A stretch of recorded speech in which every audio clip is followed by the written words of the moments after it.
So কালকে মোটামুটি ইভেন্টটা শেষ করে বাড়ি ফিরতে ফিরতে লেট হয়ে গেছিলো, অ্যারাউন্ড 6টা 7টার মতো বেজে গেছিলো।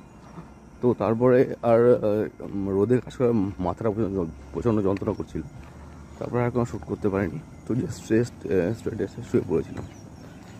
তো 7টা 8টার মতো শুয়ে পড়েছিলাম। ঘুম থেকে উঠে মোটামুটি উঠলাম আজকে ভোরবেলা 4টের সময়। 4টের মধ্যে কী করবো, একটু মর্নিং ওয়াকে বেরিয়েছি।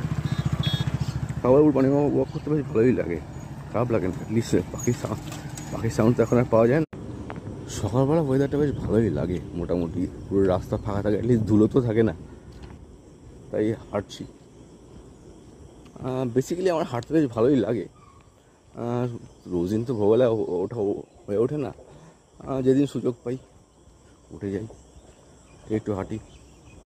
বেসিক্যালি ভোরবেলা যখন এই সূর্যটা ওঠে না, দেখতে বেশ ভালোই লাগে, বেশ হালকা লাল লাইট থাকে, আমার তো বেশ ভালোই লাগে।